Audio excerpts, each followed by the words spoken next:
ஆர்சிபியின் team David ஒரு மேட்ச்ல விளையாட தடை செய்யப்பட வாய்ப்பு இருக்கு. ஆர்சிபி எம்ஐ மேட்ச்ல கடைசி பால்ல 2 ரன் ஓடி மேட்ச வின் பண்ணாங்க ஆர்சிபி. அப்ப ஆர்சிபி டக் அவுட்ல இருந்த டீம் டேவிட் ஒரு ஆபாசமான செய்தியை தன் 2 கைகளாலும் காமிச்சாரு. இதனால அவருக்கு அவரோட மேட்ச் ஃபீல இருந்து 30% அபராதமாவும் 2 டிமெரிட் பாயிண்டும் கொடுத்திருக்காங்க. ஏற்கனவே இதே மும்பை இந்தியன்ஸ் உடனான மேட்ச்ல ஆம்பையர்கள் கொண்டு வந்த புது பால தூக்கி போட்டு விளையாடுனதுக்கு அவருக்கு 25% அபராதமும் 1 டிமெரிட் பாயிண்டும் கொடுக்கப்பட்டுச்சு. டீம் டேவிட் இன்னும் ஒரே ஒரு டிமெரிட் பாயிண்ட் மட்டும் வாங்கினாருன்னா அவருக்கு ஒரு மேட்ச் விளையாட தடை விதிக்கப்படும். மைனர் வாழ்க்கையில இதெல்லாம் சகஜம் தானே. இப்போ ஆர்சிபி பிளே ஆஃப் போயிட்டாங்க. குவாலிஃபயர் மேட்ச்ல விளையாடுறாங்கன்னு வச்சுக்கோங்க. ஏதாவது பிரச்சனைல அந்த மேட்ச்ல சிக்கி டீம் டேவிட்க்கு ஒரு டிமெரிட் பாயிண்ட் கொடுத்தாங்கன்னு வைங்க, அவர் ஃபைனல்ல விளையாட முடியாத சூழ்நிலை வரும்.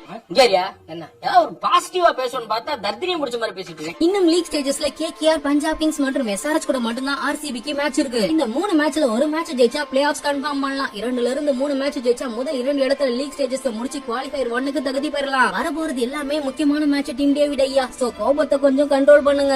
நீ உணர்ச்சி வச்ச அடக்கு, சென்டிமெண்ட கட்டுப்படுத்து. அப்பதான் உனக்கு நல்லது.